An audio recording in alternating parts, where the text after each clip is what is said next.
Welcome you all in this session. We'll be talking about security borrowing and lending process, like how borrower borrow the securities and let's say lender lend the securities, and how it exactly looks like in your basically broking accounting system. So we'll discuss in details. I have prepared the example so that you can understand what is stock borrowing and what is stock lending. All right. Let's talk about in details. See, if I talk about, let's say, lender, it means, see, lender is the original security holder, right? Original security holder, and that lender is holding the security, which is a stock in demat account. But what if I'm planning to hold the security in my demat account for next 2 years, right? But on other hand, I'm also looking for side income as well. So how can I generate side income if I want side income as a fees, or let's say in, any sort of other income from my portfolio? So the best way would be, so you can reach out to the broker, because broker hold the information of, let's say, security borrowers. So you can discuss your requirements with broker and tell them, look boss, I'm holding securities and I want to basically I want to lend my securities to the potential buyer who is ready to deposit, let's say, margin or collateral, so and pay my fees. And if anyone is ready, please let me know. So basically, borrower, so it means borrower need a securities, right? Why borrower need a securities, guys? Borrower need a securities to maybe short sell securities, or to, let's say, fulfill the obligations like settlement obligations and all. So for that purpose, borrower need a securities, right? So it means borrower also can reach out to the broker and discuss the requirement. And if, let's say, borrower has any potential let's say, broker has any potential, let's say, counterparties like borrower and lender. So borrow that broker invite both borrower and lender together to discuss the security lending or borrowing requirement. And if that match, then basically borrower will pay the margin to the lender to borrow securities, right? And lender will again the lend the securities, and lender also want the security value to be, let's say, protected if something happened, if market crash, or if something happened, and if the borrower is not, let's say, able to basically buy the securities, then at least lenders, the asset value is protected. So that's when the margin come into picture. All right. So if, let's say, again, to understand this in a better way, when the when the, let's say, borrower is willing to now borrow the securities, and let's say lender is also ready to now transfer the securities to the borrower, how it looks like. See, originally the securities which are available in demat account of lender, but after the lending that securities, see, securities will be credited to the basically borrower. So now borrower will hold that particular securities. So you will see that we have removed securities from the lender's accounts to the borrower's accounts, and borrower can record that as a buy shorts, because for a borrower it is like buy short. So for a short period, borrower purchased securities from the lender, and the same securities borrower can short sell out for a market gain. And again, if the market price crash, of course borrower will be in profit, so borrower can repurchase the securities from the open market at a lower price, and the same securities at a settlement date, that your borrower can basically return that to the lender, right? At lender, along with the price, which is, let's say, lending price, which is committed, right? So this is how actually your stock borrowing lending works. But now let's talk about how broker plays crucial role, or how broker maintain that margin and everything to protect the interest of lender, as well as to ensure that the risk is, which is very minimal, involved in all of this transaction. So how basically broker, facilitate to the counterparts. Now, if I talk about broker statement, basically broker maintain, the statement, and broker also maintain the books of account, investment, broker books of accounts. And when we say broker books of account, it means basically it talks about ledger or statement, I would say, broker, borrower statement and lender statement. But see guys, broker also signed security lending, master service agreement.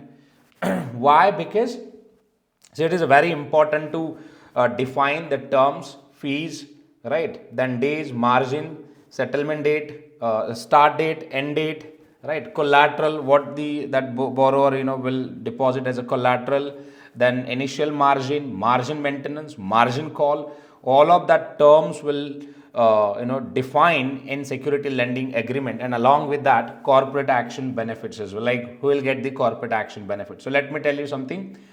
Original owner of securities will receive the corporate action benefits, but when we enter in security borrowing and lending transactions, company will process the benefits like corporate action benefits, dividend, interest payment, and everything to the borrower. Because when when the lender lend the securities, so eventually original security will be with a borrower for a time being, or for that in a particular lending period, and during that period if any corporate action happened, so all benefits will receive to the borrower. But it will be the responsibility of broker to reverse that out and settle the claims and everything in the books of lender, to ensure that the original owner of securities is getting everything. But on other hand, you might see that where sometime the borrower is getting, let's say, dividends, interest payment, and other income related benefits.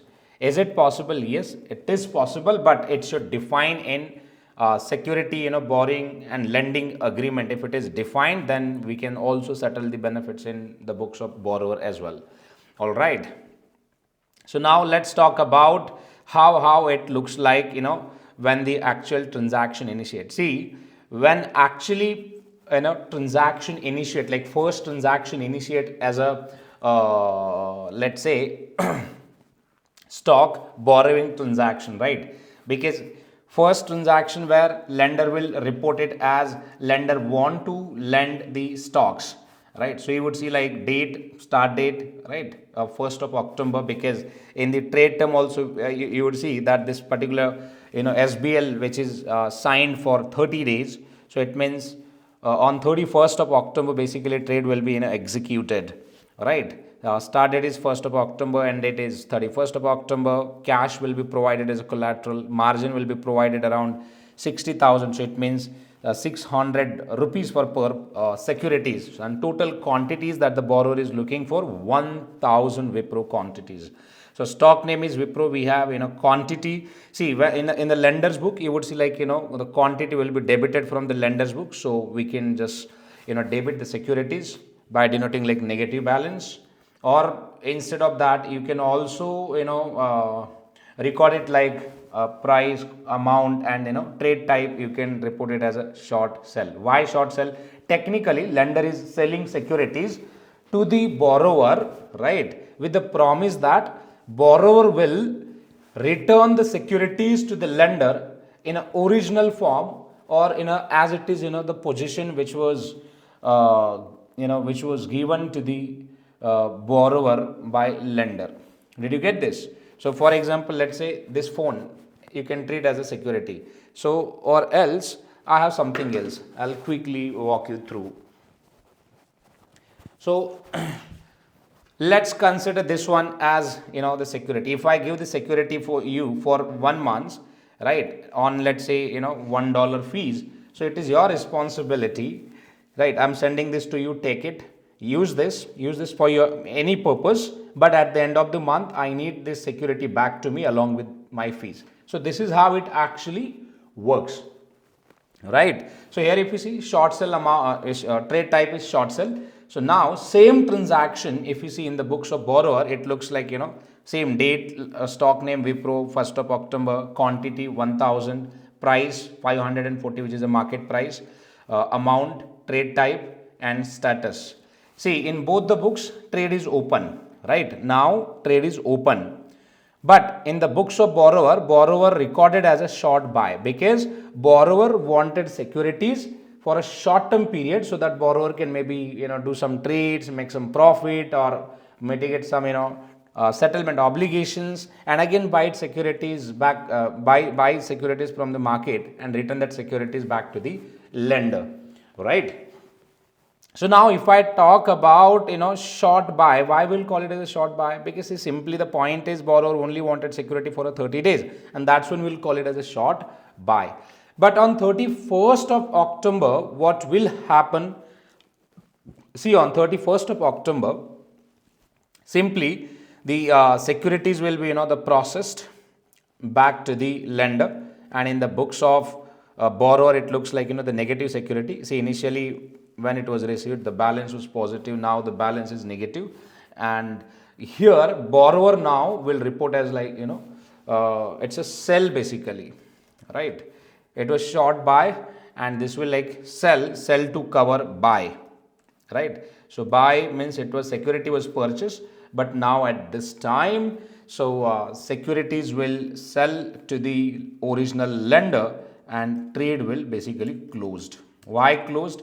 If I, let's say, return all the securities of lender which was borrowed in past, or let's say on 1st of October, so technically now I want to transfer all the borrowed securities back to the lender, so it means this particular trade will close in this case, right? And in the books of lender on 31st of October, that lender will accept the securities, and he would say like, positive balance that the lender has received with the price whatever it is, and then amount. And here if you see, this lender will report as, trade type like buy cover, buy cover or buy trade or cover basically, or you can say just buy trade, or basically purchase securities from the borrower at the same price, right, to cover the short sell, right, to cover the short sell. So basically here it's see if you just try to understand this, it's something, repurchase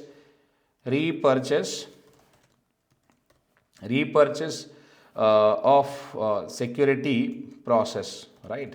So same lender want to repurchase securities from the borrower, correct, after 30 days, after 20 days, and here if you see, trade will close in the books of lender as well. Now your question would be, sir, look, meanwhile, let's say this transaction, let's say, open on 1st of October and 5th of October, Wipro company announced some dividend. So who will receive this dividend? See, dividends, Wipro company will process dividend to the borrower, right? But borrower will basically borrower hold on. See, company, so it means that Wipro company will process dividend to the borrower, because in the books of company borrower name would be there, right? But brokers or brokers team, or their corporate action teams, they'll reconcile the positions and they'll identify like who is the original owner of securities, and they'll reverse that dividends to the lender of securities, right? Lender of securities. So it means lender of securities will receive this 10,000 rupees amount as a dividend income. So this is how actually trade settle. Apart from that, see, even if you see like any stock split dividends or stock dividends or bonus issues, all that benefits will receive to the lender of securities or original owner of securities. So that broker will take care of it, everything. Broker will process all the benefits to the lender, and lender will receive it out. See, one more term that you can that you can learn from this session, like manufactured dividend. Manufactured dividend. See, manufactured dividend, it means, see, during the security borrowing and lending period, if borrower has received any dividend income from the company, right, so that dividend income basically will call it as a manufactured dividend, right? But that manufactured dividend borrower will transfer to the lender as per the security lending or security borrowing and lending master agreement, right? And then that transaction basically will call it as a manufactured dividend. So manufactured dividend, it means, let me summarize. See, whatever income like dividend received to the borrower throughout that, let's say, security borrowing and lending period, so that income basically will treat as a manufactured dividend, but the same manufactured dividend borrower will transfer it to the lender, then will actually call it as a manufactured dividend, because manufactured it's something, it means which has been produced through, see, for a borrower, this income which has been produced through security lending and borrowing agreement. All right, so this is how your actually it works. See, sir, what would be the risk involved in this particular transaction? See, if you see, broker also, ask margin to the borrower, and the margin percentage would be like around, up to 110% margin that borrower can ask, broker can ask to the borrower to deposit. And here in this case, if you see quantities which are 100, current market price of the Wipro is 540, but borrower asked, every time, because borrower broker, it is getting sometime confused. So a broker will ask borrower to deposit up to, means 100, 110% margin, like up to 110, it means around 600 margin for per securities with the broker. And here if you see, broker deposited 600, and total amount which has received to the broker is around around 6 lakh somewhere, right? And margin call will be triggered at 580. So it means if market price, let's say, reach to the because the contract price which is at 40, but if market price, let's say, in future if reaches to the 580, then broker will initiate margin call to the borrower, right? See, in this particular transaction, if price, let's say, increases, then eventually borrower will be in loss and your lender would be in profit, because lender's profit would be like fees, because lending fees where your borrower will pay to the lender of securities. So basically lender will gain, the market exposure as well as corporate action benefits and even fees as well. But on other hand, if market crash and if stock price goes down, then borrower will be in profit. So borrower will make a profit out of it, but only the borrower will, settle the dividends as well as the fees which was committed. So in this particular transaction, if you see, borrower committed 10 rupees price for per securities on this, the lending transaction, or in this particular lending transaction, right? So this is how your security borrowing and lending works. So now if you see any question around security borrowing and lending, so please do post and comment. So and also if you want explanation on any topic, so please go ahead and provide your provide list of topics. So we'll try to incorporate content on those parts as well. All right. So yeah, this was all about security borrowing and lending. So if you have any questions, any doubt, please do post and comment. So we'll try to answer there only. And if you're looking for any course like which provide you more in detail insight on hedge fund, private equity, investment bankings, or fund administration, please do reach out to us. We'll provide you comprehensive training on those areas. All right, I'm done with this session. So thank you very much for watching this. We'll see you in next episode. Thank you. So please don't forget to subscribe, because we're gonna post lots of content like this. Please do subscribe. Thank you.